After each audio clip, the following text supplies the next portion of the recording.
चलिए आज बात करते हैं प्राचीन भारत के एक ऐसे महाकाव्य की जो सिर्फ एक कहानी नहीं है बल्कि बहुत कुछ है। हम बात कर रहे हैं महाभारत की। ये हिंदू धर्म के सबसे बड़े और महत्वपूर्ण ग्रंथों में से एक है। एक ऐसी गाथा जिसकी गूंज आज भी हम सब सुन सकते हैं। तो सवाल उठता है कि ये महाकाव्य आखिर कितना विशाल है। जरा इस नंबर पे नजर डालिए, 18 लाख। जी हाँ, ये महाभारत में कुल शब्दों की गिनती है। यहीं से इसके अकल्पनीय आकार का अंदाजा लगना शुरू हो जाता है। इसके साइज को और बेहतर तरीके से समझने के लिए चलिए एक तुलना करते हैं। महाभारत में 1 लाख से भी ज्यादा श्लोक हैं। अब सोचिए, पश्चिम के जो सबसे प्रसिद्ध महाकाव्य हैं, इलियड और ओडिसी, उन दोनों को मिला भी दें तो भी महाभारत उनसे करीब करीब 10 गुना लंबा है। तो इसमें कोई हैरानी की बात नहीं है कि इसे दुनिया की सबसे लंबी कविता का दर्जा दिया गया है। तो आखिर ये महाकाव्य है क्या? कहा जाता है कि इसे महर्षि व्यास ने रचा था। इसे भारतवंश की महान गाथा के नाम से जाना जाता है। और देखिए, भारतीय परंपरा में इसका महत्व इतना ज्यादा है कि इसे कभी कभी 5वां वेद भी कह दिया जाता है। इससे पता चलता है कि इसका धार्मिक और दार्शनिक महत्व कितना गहरा है। अब एक बहुत ही दिलचस्प बात, महाभारत खुद को सिर्फ एक कहानी नहीं कहता, बल्कि वो खुद को इतिहास बताता है। मतलब जैसा वास्तव में हुआ। ये सिर्फ एक कथा नहीं, बल्कि इसमें दर्शन और भक्ति का भी कह सकते हैं कि एक अद्भुत संगम है। चलिए अब इस कहानी के केंद्र में चलते हैं, एक बंटा हुआ साम्राज्य। असल में ये महाकाव्य हस्तिनापुर के सिंहासन को लेकर एक ही कुल यानी कुरु वंश की 2 शाखाओं के बीच हुए एक भयानक संघर्ष की कहानी है। इस संघर्ष में 2 पक्ष थे। एक तरफ थे पांडव, राजा पांडु के 5 बेटे, और दूसरी तरफ थे कौरव, अंधे राजा धृतराष्ट्र के 100 बेटे। पांडवों की पहचान उनके धर्म और कर्तव्य से थी, जबकि कौरवों का नेतृत्व कर रहा था महत्वाकांक्षी और ईर्ष्यालु दुर्योधन। बस यहीं से इन दोनों के बीच की दुश्मनी गहरी होती चली गई। तो ये पारिवारिक झगड़ा आखिर शुरू कैसे हुआ? देखिए, सिंहासन का मामला थोड़ा पेचीदा था। भीष्म ने तो ब्रह्मचर्य की प्रतिज्ञा ले ली थी। विचित्र वीर्य की बिना किसी संतान की मृत्यु हो गई। इसके बाद ऋषि व्यास से 2 राजकुमारों का जन्म हुआ, धृतराष्ट्र और पांडु। लेकिन धृतराष्ट्र जन्म से ही नेत्रहीन थे, इसलिए उनके छोटे भाई पांडु के बेटों का सिंहासन पर दावा ज्यादा मजबूत माना जाता था। और बस यहीं से सारे तनाव की जड़ शुरू हुई।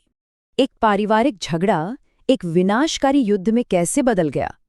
कहानी में मोड़ तब आया जब ईर्ष्या और धोखे ने इस झगड़े को एक ऐसे मुकाम पर पहुंचा दिया जहां से वापस लौटना नामुमकिन था।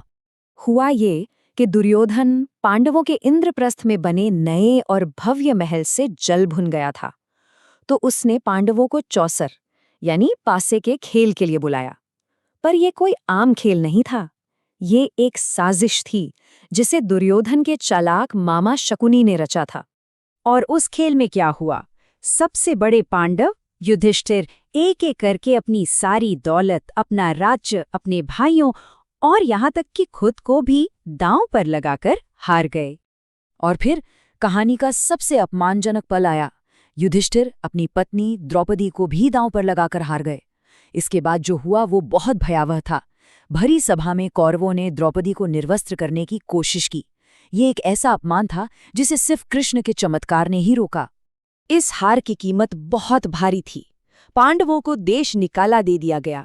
शर्त ये थी कि उन्हें 12 साल जंगल में बिताने होंगे और फिर 13वां साल भेष बदलकर यानी अज्ञातवास में गुजारना होगा। अगर उस 1 साल में उन्हें किसी ने पहचान लिया तो ये सब फिर से दोहराना होगा, और इसके बाद ही वो अपना राज्य वापस मांग सकते थे। तो जब वनवास खत्म हुआ, शांति की सारी कोशिशें नाकाम हो गई। अब कोई और रास्ता नहीं बचा था। दोनों ही पक्षों ने अपनी अपनी विशाल सेनाएं खड़ी कर ली और कुरुक्षेत्र के मैदान में एक महायुद्ध के लिए आमने सामने आ गए। लेकिन जैसे ही युद्ध का बिगुल बजने वाला था, कुछ ऐसा हुआ जिसकी किसी ने कल्पना नहीं की थी। पांडव सेना के सबसे बड़े योद्धा अर्जुन ने जब सामने दुश्मन की सेना में अपने ही दादा, अपने गुरु और अपने चचेरे भाइयों को देखा तो उसका दिल दहल गया।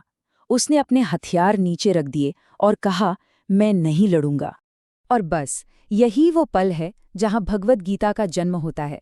ये महान योद्धा अर्जुन और उनके सारथी भगवान कृष्ण के बीच हुआ एक गहरा संवाद है। इसमें कृष्ण अर्जुन को एक योद्धा के रूप में उसके कर्तव्य यानी धर्म की याद दिलाते हैं। ये सिर्फ युद्ध की बात नहीं, बल्कि ये हिंदू दर्शन और जीवन जीने की कला का एक सार है। ये महाकाव्य धर्म युद्ध की अवधारणा को भी सामने लाता है। मतलब एक ऐसा युद्ध जो न्याय के लिए लड़ा जाए, जिसके कुछ नियम हों।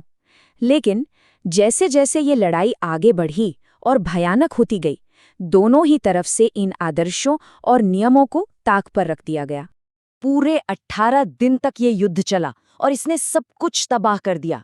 भीष्म जैसे महान योद्धा हों या अर्जुन का वीर पुत्र अभिमन्यु, कोई नहीं बचा। आखिर में जीत तो पांडवों की हुई, पर ये एक ऐसी जीत थी जिसका जश्न कोई नहीं मना सकता था। इसकी कीमत थी अपार विनाश और अनगिनत मौतें। युद्ध तो खत्म हो गया, पर महाभारत की कहानी यहीं खत्म नहीं होती। इसका असली प्रभाव इसकी विरासत में है। एक ऐसी विरासत जिसने सदियों से हमारी संस्कृति, हमारे दर्शन और कला पर दुनिया भर में एक गहरी छाप छोड़ी है। महाभारत का सांस्कृतिक प्रभाव कितना बड़ा है, इसका अंदाजा लगाना भी मुश्किल है। इसके अंदर भगवत गीता है, जिसे, जैसा हमने कहा, 5वां वेद भी माना जाता है। इसने भारत के स्वतंत्रता आंदोलन तक को प्रेरणा दी। और आज भी आप देखिए, नाटकों से लेकर फिल्मों, कॉमिक्स और टीवी सीरीज तक अनगिनत कलाकृतियों की प्रेरणा यही महाकाव्य है। और इसकी पहुंच सिर्फ भारत तक ही सीमित नहीं है। सोचिए, 16वीं सदी में मुगल बादशाह अकबर ने इसका फारसी में अनुवाद करवाया था, जिसका नाम था रज़्मनामा, यानी युद्ध की किताब। तब से लेकर आज तक दुनिया की न जाने कितनी भाषाओं में इसका अनुवाद हो चुका है, जो बताता है कि इसकी अपील कितनी यूनिवर्सल है। तो आखिर में ये महाकाव्य हमें एक बहुत गहरे सवाल के साथ छोड़ जाता है। देवताओं, इंसानों और एक भयानक युद्ध की इस पूरी कहानी का निचोड़ क्या है? इस फ्लॉड दुनिया में जहां सही और गलत की लकीरें अक्सर धुंधली हो जाती हैं, वहां धर्मी होने का, सही रास्ते पर चलने का आखिर मतलब क्या है? ये एक ऐसा सवाल है जो आज भी उतना ही जरूरी है जितना सदियों पहले था।